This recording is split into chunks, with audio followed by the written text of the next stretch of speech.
आदर्श विलयन और अनादर्श विलयन प्रकारों के साथ अच्छे से समझने के बाद अब हम लोग देखेंगे एजियोट्रोपिक मिश्रण या स्थिर क्वाथी मिश्रण। यहाँ पे क्वाथी का मतलब क्वथनांक से है। क्वाथी का मतलब क्या होता है? क्वथनांक से रिलेटेड कुछ चीज़ होगा ना।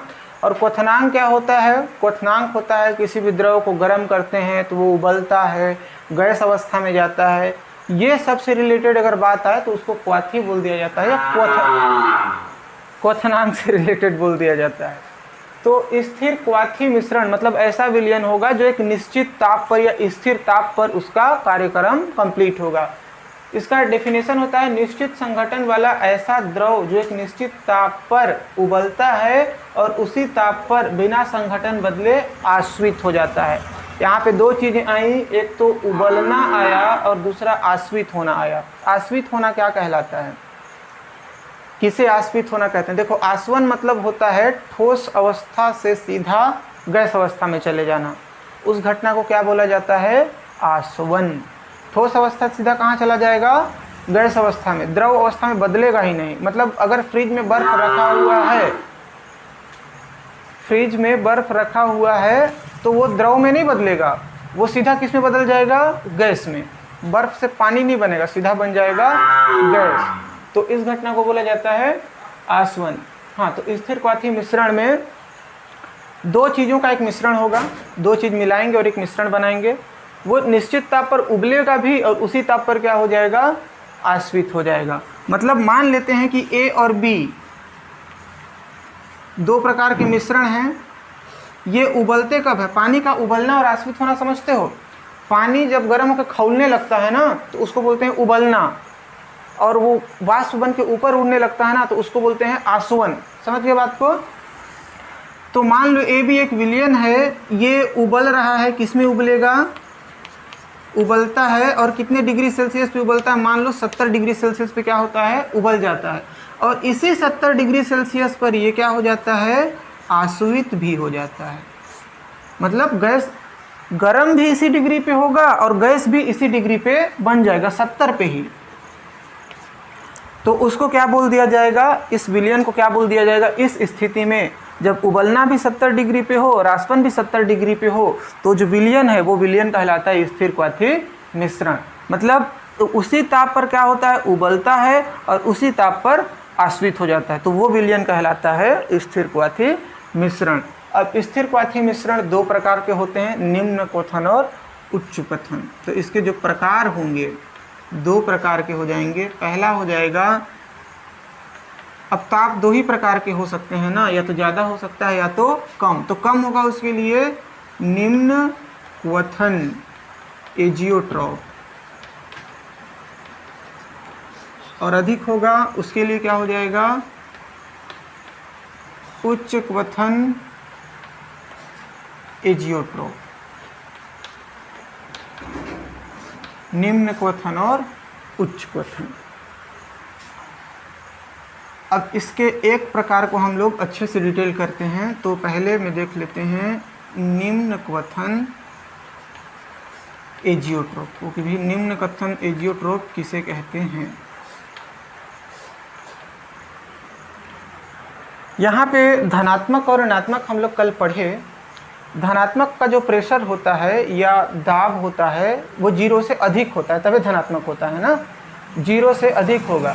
तो जो निम्न क्वथन आएगा ना, यहाँ पे धनात्मक विचलन वाले विलयन आते हैं। इस स्थिति में धनात्मक विलयन आते हैं।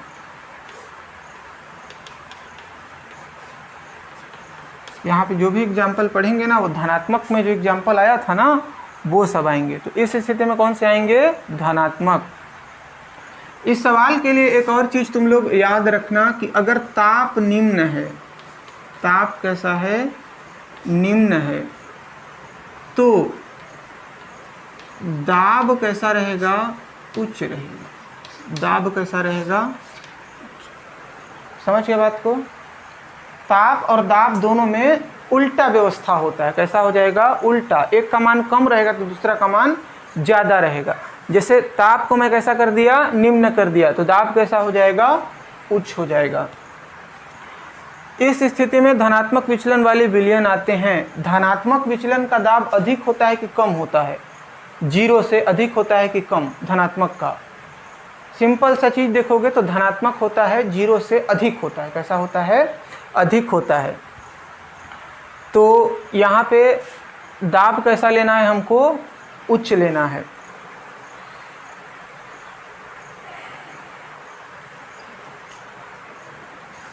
इसका डेफिनेशन देखना क्या होता है निम्न क्वथन का।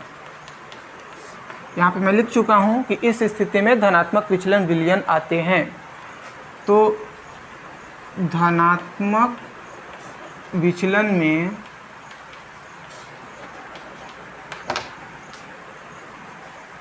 जो विलयन होता है उसका दाब कैसा होता है, उच्च होता है। धनात्मक विचलन में विलयन का दाब उच्च होता है। अब उच्च होगा, एक वक्त ऐसा आता है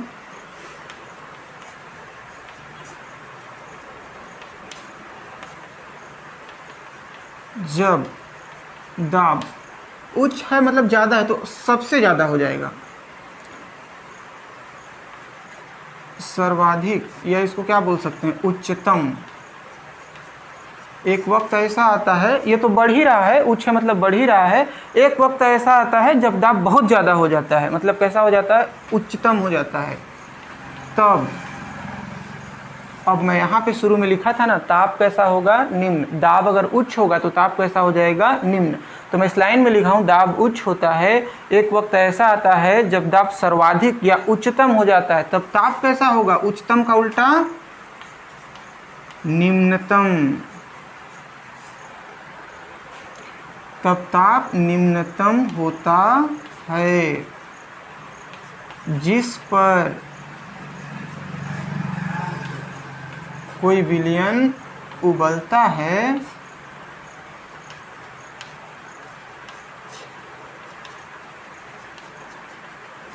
और उसी पर आश्रित हो जाता है।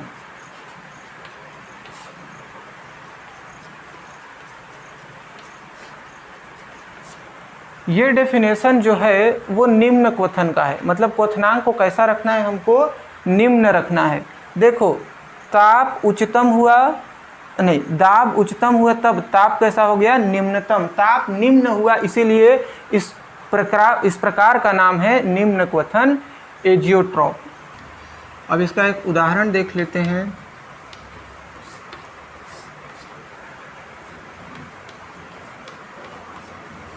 एसीटोन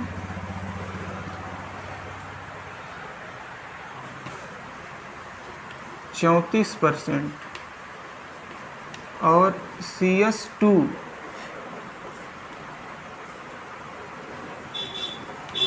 66% का जो विलयन होता है,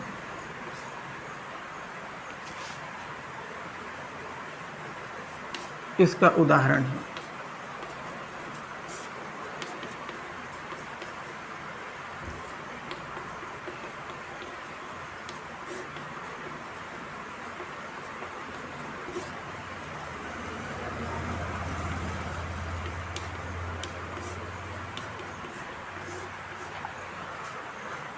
एसीटोन 34% और कार्बन सल्फाइड CS2 66% का अगर विलयन लेते हैं तो इस प्रकार का एग्जाम्पल बनता है, मतलब किसका, निम्न क्वथन एजियोट्रॉप का एग्जाम्पल बनता है, जिसका क्वथनांक 33 डिग्री सेल्सियस होता है। इसका क्वथनांक कितना होगा, 33 डिग्री सेल्सियस। यहाँ पे मैं A और B लिया था ना, अब उस एग्जाम्पल के द्वारा समझेंगे। A और B में लिया था, तो A मतलब एसीटोन मान लेते हैं और B मतलब CS2 मान लेते हैं। A मतलब क्या मान लिए, एसीटोन, और B मतलब मान लिए CS2। एसीटोन कितना परसेंट है, 34%, तो A मतलब 34% मान लेते हैं, इसका मतलब 66% मान लेते हैं। ये कितने डिग्री सेल्सियस में इसको उबाला था, 70 डिग्री सेल्सियस पे। ये दोनों कितने पे उबलते हैं, 33 डिग्री सेल्सियस पे, और उसी पर क्या हो जाते हैं, आश्रित हो जाते हैं। अगर इनका अलग अलग देखेंगे ना, तो एसीटोन कितना में उबलता है, एसीटोन जो उबलता है, अकेले अगर एसीटोन को उबालें तो एसीटोन उबलता है 56 डिग्री सेल्सियस पे। किस पे? 56 डिग्री सेल्सियस पे। और जो CH2 होता है वो कितने पे उबलेगा? वो उबलता है 46 डिग्री सेल्सियस पे। एसीटोन को अगर अकेले उबालें तो वो कितने में उबलेगा? 56 में। कार्बन सल्फाइड को उबालें अकेले तो वो किसमें कितने में उबलता है? 46 में। लेकिन अगर इन दोनों का मिक्सचर बना लिया जाए, कितना? इन दोनों का क्या बना लिए? मिक्सचर या मिश्रण बना लिए। दोनों का मिश्रण बना लिए, इसको ले लिए 34% और इसको ले लिए 66%। तब की स्थिति में जब ये मिश्रण बन जाएंगे ना तो इसका 56 इसका 46 था, लेकिन जब इनका मिश्रण बना देते हैं तो इन दोनों कितने में उबल जाते हैं? 33 में उबल जाते हैं। तो ये सिस्टम हुआ, मतलब एक सामान खरीदो तो 56 रुपया देना पड़ता है, दूसरा सामान खरीदो तो 46 रुपया देना पड़ता है, ये मान लो। लेकिन अगर दोनों को एक साथ खरीदते हो तो कितने में मिल जाएगा? 33 में मिल जाएगा। दोनों कितने में मिल जाएगा? 33 में। मतलब इसका क्वथनांक अभी ज़्यादा है, लेकिन दोनों का मिश्रण बना दिए तो क्वथनांक कैसा हो जाएगा? 33। मतलब इन दोनों से तो कम है ना, तो 33 हो गया। इसी को निम्न क्वथन बोलेंगे, क्योंकि ताप कैसा हो गया? निम्न हो गया। तो ये पूरा झंझट है वो किसका हो गया? निम्न क्वथन एजियोट्रॉप का। इतना ही लंबा चौड़ा आएगा उच्च क्वथन एजियोट्रॉप के लिए, तो उसके लिए तैयार रहना। निम्न क्वथन के बाद अब देखते हैं उच्च क्वथन एजियोट्रॉप। उसका जस्ट अपोजिट दूसरा जो प्रकार था वो क्या था? उच्च क्वथन एजियोट्रॉप। उसका जो डेफिनेशन लिखे थे उसी में से कुछ शब्दों को चुरा करके इसमें चिपका देना है। उच्च क्वथन है तो ताप इसका कैसा रखना है? उच्च। तो दाब कैसा रखना है? निम्न। दाब निम्न किस में होता है या दाब कम किस में होता है? वो होता है ऋणात्मक में। वहीं से चालू करेंगे। ऋणात्मक विचलन का उदाहरण उच्च क्वथन का उदाहरण होता है।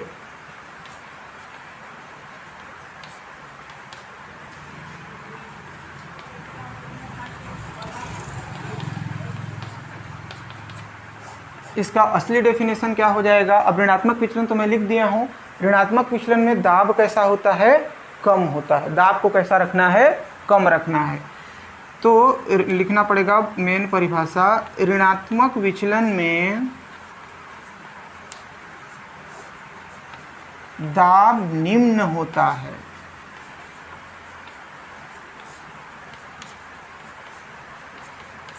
एक वक्त ऐसा आता है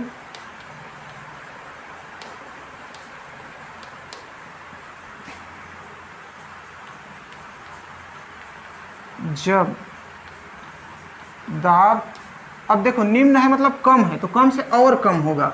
जब दाब निम्नतम हो जाता है,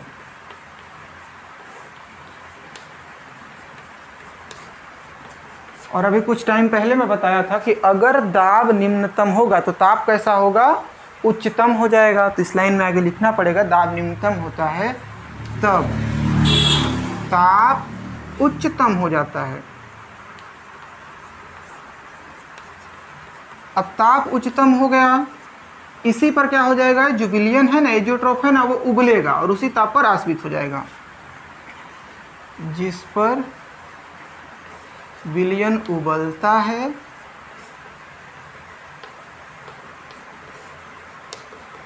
और उसी ताप पर आश्रित हो जाता है।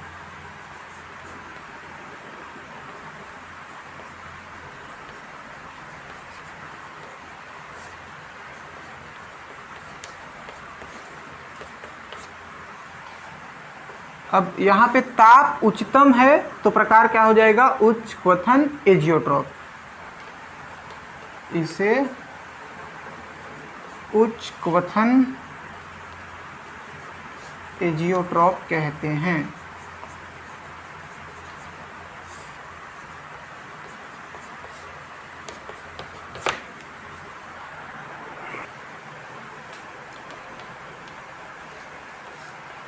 इसका जो उदाहरण होता है H2O 80% तथा HCl 20% का मिश्रण उच्च क्वथन एजियोट्रॉप होता है।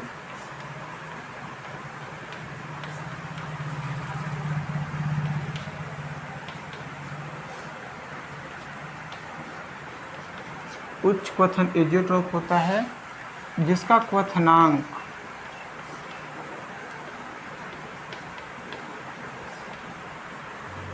383 केल्विन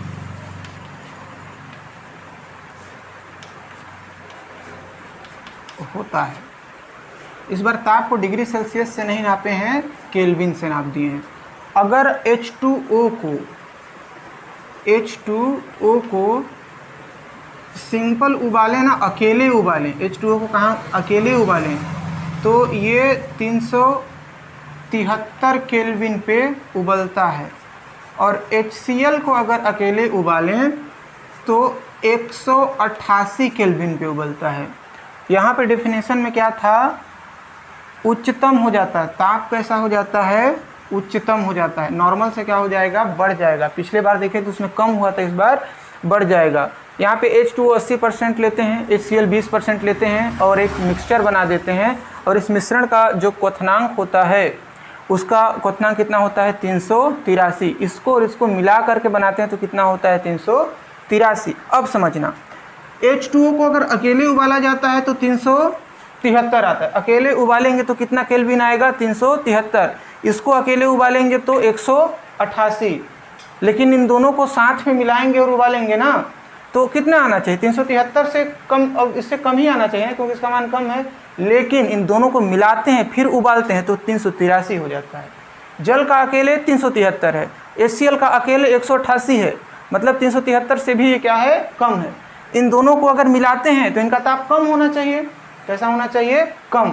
लेकिन क्या हो जाता है, बढ़ जाता है। बढ़ के कितना हो जाता है, 383। अब बढ़ता है इसीलिए इसको बोलते हैं उच्च क्वथन। पिछले में क्या हुआ था, घटा था, 33 हो गया था ना, एक का 56 था, 46 था, दोनों को मिलाए तो मिलाने के बाद कितना निकला, 33, मतलब ताप घटा। यहाँ पे एक का 373 है और एक का 188 है, लेकिन दोनों को मिला देते हैं तो 373 से भी बढ़ जाता है। और बढ़ के कितना हो जाता है, 383। अब ताप बढ़ा तो इसीलिए इसको क्या बोलेंगे, उच्च क्वथन। निम्न और उच्च क्वथन एजियोट्रॉप अब हो गया समाप्त।